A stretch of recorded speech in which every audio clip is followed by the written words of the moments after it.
For decades, the conventional wisdom about Argentina's economy was that it's completely broken. Inflation topped 2,000%. It's defaulted on its debt more than any nation on Earth, and a dollar worth in their currency went from looking like this to this. That was until one man, Javier Milei, took a literal and metaphorical chainsaw to the country, and against the odds, it seemed to work. Right up until the moment it didn't. To the Trump administration finalizing a $20 billion Argentina bailout. Support for him is flagging. Javier Milei is meeting Donald Trump in Washington today, just days after the U.S. agreed to provide him with a $20 billion economic lifeline. This has now led everyone back to the same conclusion.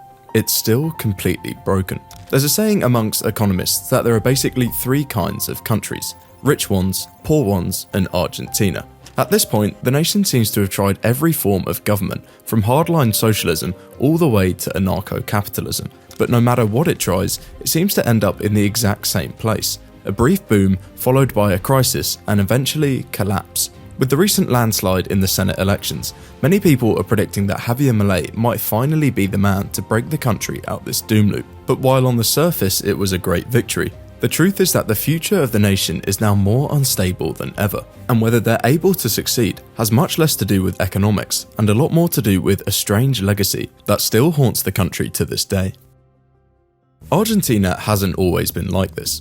In fact, it used to be one of the richest countries globally. In the 1920s, its GDP per capita was amongst the top 10 in the world, roughly on par with places like France and Italy, and its capital, Buenos Aires, was often called the Paris of South America. Since then, many countries which have started poorer have sprinted past, and from the 1950s onwards, places like Japan, Hong Kong and South Korea pulled off the same playbook: attract reliable foreign capital, build a competitive manufacturing base, and sell into already rich markets. That formula demands one thing above all else: stability.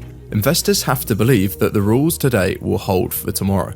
That stability is something which can take decades to develop and just one bad government to ruin. And for Argentina, that's exactly what proceeded to happen. Even though they were relatively rich, they had one of the highest levels of inequality in the developed world. A tiny elite of landowners controlled almost all of Argentina's vast agricultural wealth, while millions of urban workers lived in poverty, crammed into slums on the edges of Buenos Aires. So in 1946, a man named Juan Perón was infamously elected on a promise to change. In theory, that might not sound like such a bad thing, but this decision has gone on to haunt Argentina every year since. The problem was, once he'd agreed to do some redistribution, it became very difficult to know who to actually give money to.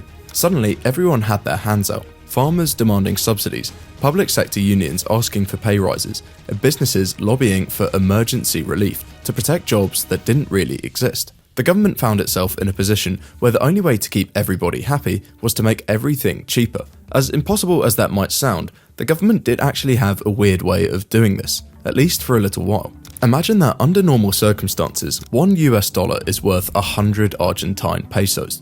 If the government suddenly doubles the value of the peso, so that 100 pesos is now worth $2, then overnight, Argentines can technically buy twice as much from abroad for the same price. This is exactly what they did, and for a few years, this artificial increase in the value of the peso created what many remember as a golden age, something that lives on in the nation's memory today. But as the saying goes, if it sounds too good to be true, that's because it probably is. While the cheap exchange rate allowed Argentinian consumers to buy a ton of stuff on the cheap, it had the opposite impact on the country's producers. Because the currency was so expensive, nobody outside of Argentina wanted to buy the things the country was making. This made it impossible to develop any real forms of industry, simply because there wasn't any market to sell their products. It's a classic trap that developing countries fall into, trying to raise living standards too quickly by keeping their currency artificially strong.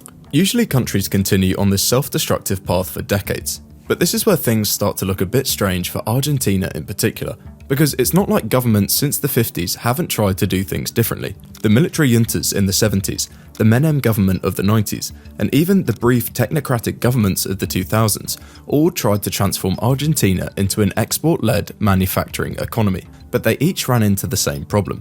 Whenever they tried to bring the currency down in value, it sparked a round of inflation, crushing their popularity, and eventually they'd get booted out of office by the very Peronists who had gotten them into this mess.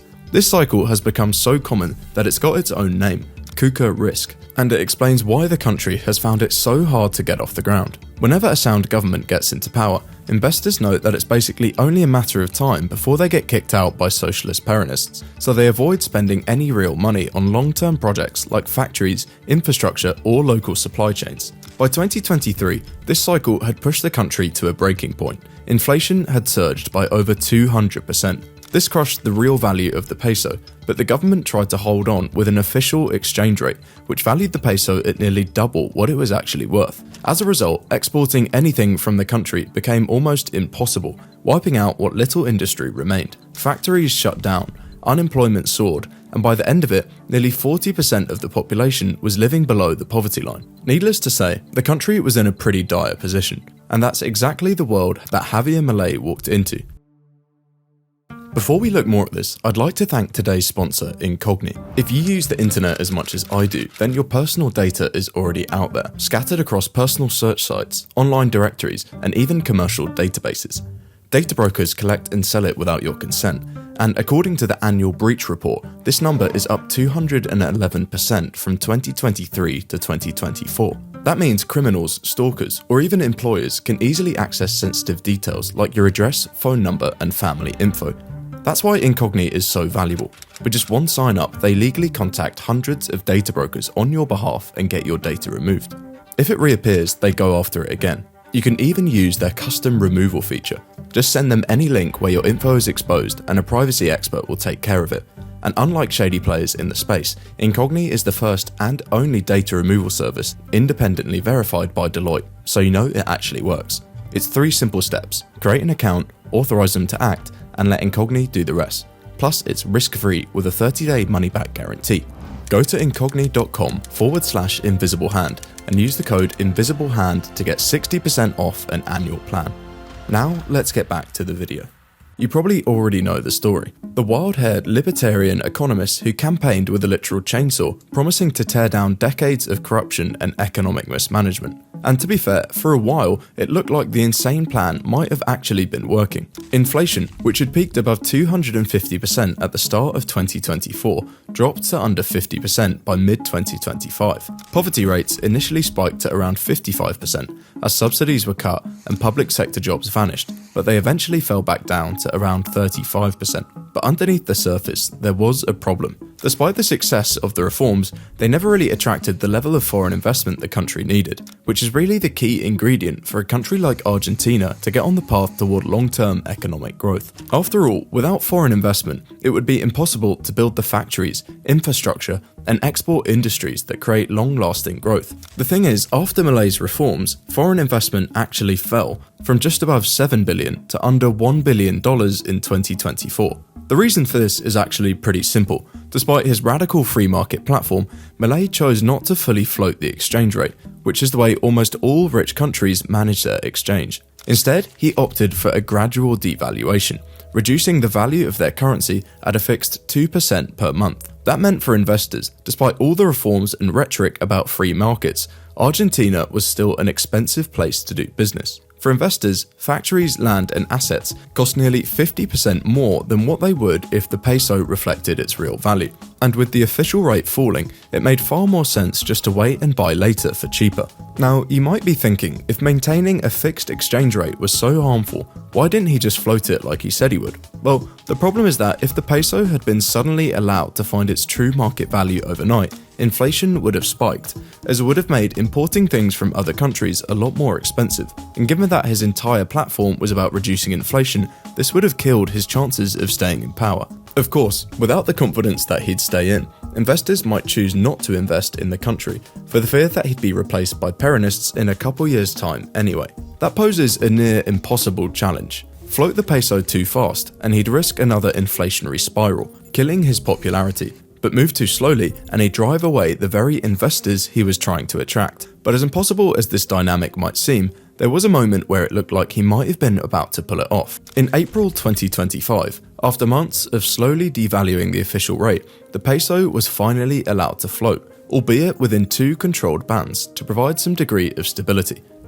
At this point, all the government needed to do was keep inflation stable, stick to the reforms, and crucially, not have any major political scandals that would kill their popularity. If they managed to do that, then foreign investment would finally start pouring into the country, putting it firmly on the path toward prosperity. But like a painfully bad script that everyone saw coming, that's exactly when things started to go wrong.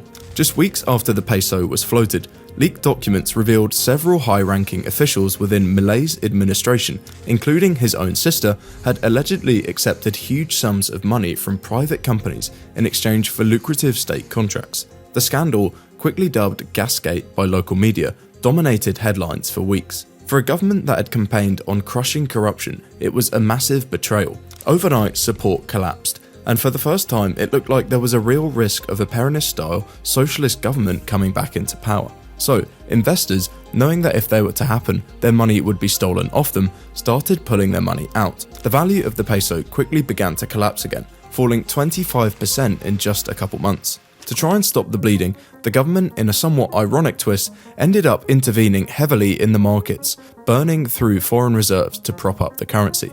Milei himself even flew to Washington to negotiate emergency credit lines from the US Treasury and the IMF. The self-proclaimed anarcho-capitalist who campaigned on abolishing the central bank was now asking global lenders to help save it. And to be fair, he managed to secure a $40 billion stabilization package. The problem is, it's not actually clear that any of this is really helping. While the next presidential elections aren't until late 2027, it's a massive political challenge to properly recover support before then. But that doesn't mean it's impossible.